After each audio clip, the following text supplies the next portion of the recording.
Hey, Cesc and Julian here at Padel Academy, and today we're doing Coffee and Talk. We're going to talk a little bit about the first steps of opening up your own club. We are all things paddle. We get a lot of questions and a lot of calls, right, Julian? Yeah. About this. Some people, it's just a dream where they are. It's just a dream, and some people are more advanced, with investment funds or location. So we're gonna kind of talk right at the beginning steps and why you want to open up your own club. Maybe you've gone to Miami, or maybe you've gone to New York or a different location and seen the paddle and the community, and like you're like, wow, I can replicate this and where I am, and that's a dream, right? And we all kind of go through that a little bit, and 99% of us at the end of the day realistically say, I'd rather just go to a club and play than open up my own club. But there's that 1% that say, I want to open up my club. So what are the beginning steps of this? I mean, what do you need? So I think the first step is location, right? So if you're living in a certain location and that's where you want to but let start. me add something to that. I mean, I think one of the things that we see here also says is that we find these people, these investors or dreamers, paddle dreamers, that they're very successful in their own business. Yeah. And they think that, oh my God, and we can tell you how many conversations we have. I'm very successful. I have a business furniture. I have in finance, and they think because they're very successful in their business, they can replicate the paddle business concept and be successful at it. And let me tell you that that's so far away from each other. But I got to be honest, those make the best people, because at the end of the day, yeah, they don't know about paddle, but they know about business. So they're going to do the diligence, and then they're going to go back and kind of do what's the demographics, the locations. They have some business sense already. And if you're going to get pre-seed funding or funding afterwards, seed money, that's going to help, because you can learn about the paddle, paddle and playing and how it kind of works. But a paddle person, it will take longer to learn about the business aspect of it. So in those situations, they make the right paddle clubs. But you're right, 100%. A lot of them are going to go through pitfalls and issues unless they hire a consultant or they partner with somebody who knows what they're doing. Exactly. That was what I was going. It's not because you're successful at your business, you know about the paddle business. The most important thing for all, if you're a successful businessman, it's hire the right people for the right positions. Someone who knows about the business. Because if not, you will learn the hard way and you will start spending money and wasting money in things that if you don't know about the business, you have to go through the process. You have to hire the right people. That's why corporations, 100%. they hire consultants 100%. and they hire. And the thing is, people, you need to spend some money to figure out whether it's worth doing or not. If you don't spend that amount of investment of money, you may lose a lot of money. And what I mean is that, okay, let's just say you're in your own location, your own state, your own town. Like, I want to build it here because you know everybody there and you believe all your friends are going to go and so forth. They're going to see what you see, right? But if you don't invest in demographics, right? You don't invest location, the traffic, people are going to go there, what other racket sports are in that area, you're not going to get a good idea of how long it's going to take to get into the black, or at least be somewhat successful. And then again, like he said, meeting with people who's already done this before, and to avoid pitfalls and issues. And consulting, investigating consulting. So it's really the R&D, gathering all your information, going through it, and then figuring out, okay, is this worth doing it here, or at all? So that's going to be kind of your first step. And it's a lot of homework, and it's the boring part, because everybody wants to just build the club and put the court up. And so I think that's kind of the first steps to realize, is this place, a good place to build, Padel Club. Now, if you realize it is, what is the next step? That's the thing. And this is after you've already flown out to areas that are successful, Yeah. in this country when it comes to paddle. I mean, there's certain areas that they're pioneers and they built it. You may want to talk to them, see how they did it, because at one point there's no paddle there. Yeah. So they had to educate the community. How long did it take? What did they do? These are all the things that you want to compile in your research. So that way you can make better decisions, better educated decisions when it comes to risk. I mean, from the point of view, the one of the key issues is like for any business, location.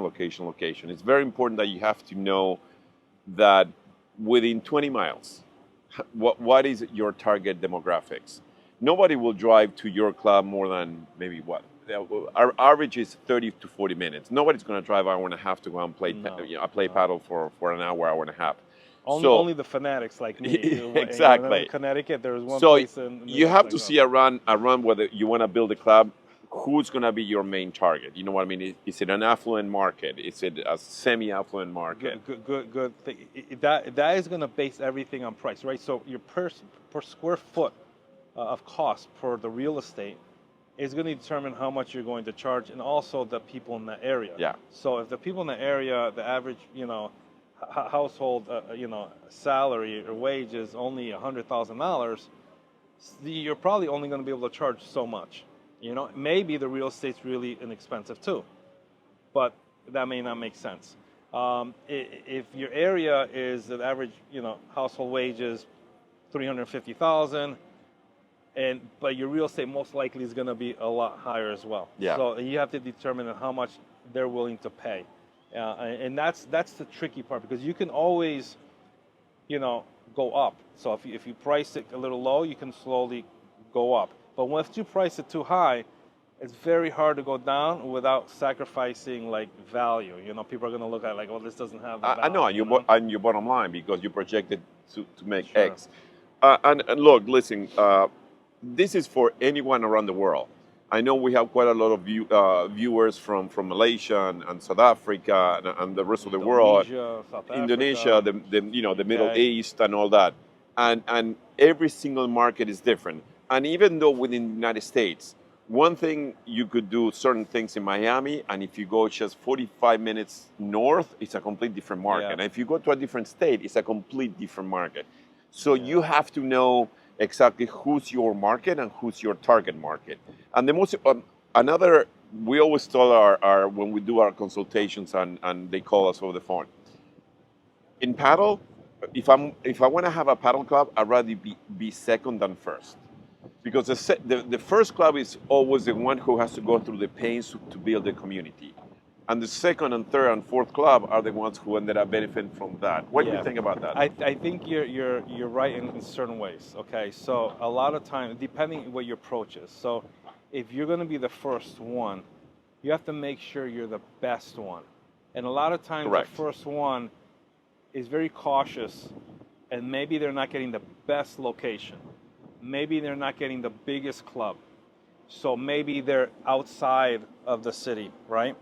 Maybe it's only 4-6 courts. Now they're building that for a smarter, investor or a group that come in and look. Hey, look, they're educating the people. Now we're going to come in and we're going to put it right in the city, and we're going to have 8 to 10 courts inside, and boom, that's it. Yeah. So if you're going to be the pioneer, you got to make sure that you're going to be in the best location. You're going to be a staple, and you're going to have enough courts indoors. So that way, when your competitors come, that they'll just be that. They're just not going to squash you.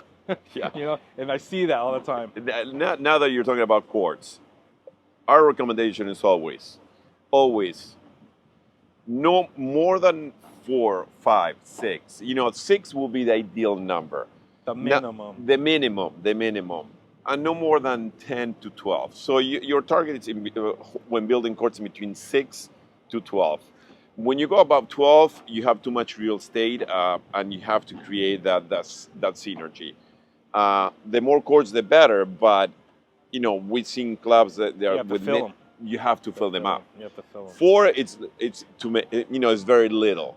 6, it's a very good number because you can do 4 courts for rentals and 2 courts for lessons. Why saying that is most seed investors or A, B, and C VCs, they're looking for certain things, and they're looking for at least, I would say 8. They would want to be indoors. They want to see you have a few different verticals. They want to see you in prime location. So those are some of the things that they're looking at. So if you don't have any of those things, it's going to be very hard to get any seed funding, at all. It's just not gonna. They're gonna pass. They're gonna pass by that. Going back to what you were saying, indoors versus outdoors. Indoors, you always guarantee that you're gonna have those court times filled, regardless of the weather. Yeah. Outdoors, now you're playing with the weather. Just to give an example, here in Florida, South Florida, in the summertime, you lose about 8 to 10 days a month due to rain. Yeah. You know what I mean? So let's say, you have to really make the money within 20 days of the month, because you know that you're gonna lose maybe a week, 5, 7, 8 days out of the month due to weather conditions, rain or. And that's here in Florida. In so Florida. If you're up in New England, you got to deal with the temperature and the snow. Yeah. So you're gonna lose a good chunk of money, really. Because at the end of the day, you make your money when the courts are full, and if it's snowing or if it's too cold, it's raining, nobody's gonna. It's gonna be a seasonal thing, and that's not what you want. Yeah. So it's going back to New England. So it's just to give an example, and that's when we talk about you have to know your market. People in New England, they're very accustomed to the seasons. You know what I mean? In the wintertime, they like to do everything indoors. That's why having an indoor club is. But what happens in the summer? In some of the clubs, indoor clubs in the Northeast, they get hurt in the summertime because everybody goes to the country clubs and they love to do everything outdoors. So, having a hybrid option, indoor and outdoor, it's very exciting. Would be key. You know what I mean? Would be key, but I think I don't. I think you get more of that. Let's just say you're relating it to tennis, where you get the courts that are free in the public areas. So you're going to get more of that. Now, will a person choose if they have to pay, regardless, outdoor or indoor? I think it just becomes a preference. Yeah. And not necessarily like we're definitely going to go outdoors. Don't get me wrong. I like playing outdoors. If it's in the evenings when it's nice and cool, the sun's not blazing at you, I like playing it. Some people love the sun. Some people love the sun and it's fun. Yeah. And some people need to play indoors because they want a controlled environment. So it just comes to preference in that situation. But if I had to choose, it's going to be indoor for sure in New England. Or even, we work here in Solomia, so they have a perfect hybrid, like you just said. By the way, look at the view indoors behind us. This is priceless. Yeah, they got 4 indoors, right, with 32-foot ceilings, and then they got 6 back here, and they got a stadium one over here on the side. So this is a great option when it comes to, like you said, a hybrid. Yeah. And that's something that when you're beginning this, you want to aim for the best. That's how I see it.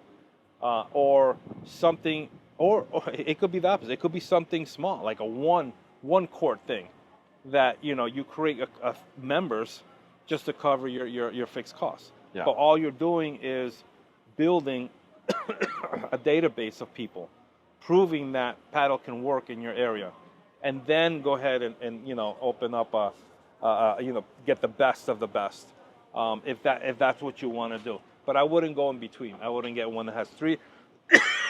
I wouldn't get one that has 3 or 4 or like it. It's just you're gonna be stuck. You're gonna be there's gonna be no ceiling. You're not gonna be able to get any seed money. You're not gonna be able and maybe that's not your goal. But I think if you're smart enough and you're able to, bootstrap this and get some, pre-seed money, and you got the right plans, you can get some seed money. You can get some VCs for your A, B, and C. And then the trick would be then to open up a different. Now you got credit. You got credibility with this. And you can go ahead and do another location. Yeah. Because at the end of the day, if you're looking at this as a business, you got to have multiple locations, right? One is gonna. each location you have a ceiling. So it's not like you can just go farther than that. So in order for scaling or growth, you need to replicate that whole thing, that club, in different in strategic areas, and that's kind of Well, you have to looking at a create a business. proven concept that Exactly, now we're first. seeing with Reserve, Curate, they have a proven concept. Yeah. Ultra has a proven concept. Paddle House has a proven concept. So now you can, duplicate. Yeah. So let's talk about something that we see a lot of paddle club owners and future owners that are making. We call it the dark hole, the famous permits. We Man. going with they go with certain expectations. Yeah, the club is going to be ready in 6 months, ready operating and all that. And Start spending money marketing suddenly. And they get that from the attorneys. From the attorneys, from the architects. Yeah, you're good to go, And then suddenly, rude awakening, you get the permits, the inspector come over. Or you don't even get the permits. They're asking, what the hell is paddle? Yes, exactly. You got to explain it to them. You got to sit on the board. You got to, let's say your area is not zoned for that. I mean, that's another thing. And it has to be in a sports, related or for the zoning. If not, you have to, it's just, they don't know what it is. When the towns and the cities don't know what it is, they're not signing anything. You have to go there, explain it to them. You have to have, you have to deal with an architect that can do some really nice designs. You know what I'm saying? The renderings. You got to explain that whole thing to them. We see that happening as we speak.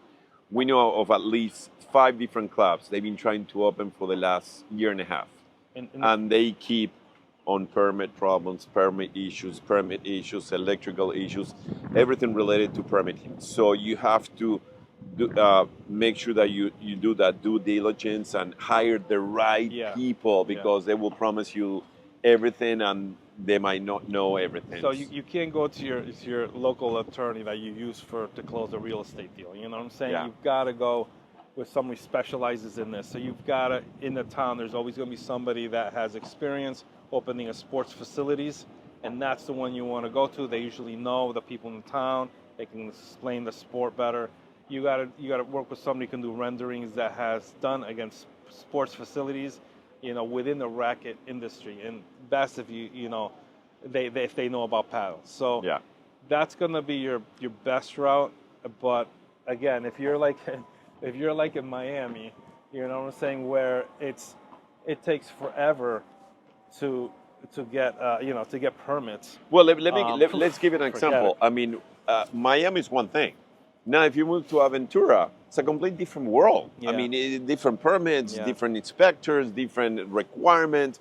If you move to Doral, which is that's a different municipality, it's a complete different ballpark. I mean, if you even go up north for Lotto, you have to have someone locally, not because your concept or the way you build up your club in Miami will work in Aventura or Fort Lauderdale or Doral, because the requirements are completely different. Yeah. Trust me, because we do the consulting, we try to help them, and they keep making those mistakes. Okay, no, it's not because your concept is proven in a certain city or locality or municipality, it's going to work in another one. So it might take you longer. And now what happens? You're paying the lease, you're paying the rent, that's another one. You're hiring the coaches. We know of coaches, they've been on the payroll, of these clubs for months, and then they cannot even start working. So now, as an owner, you have to decide either keep paying the pros that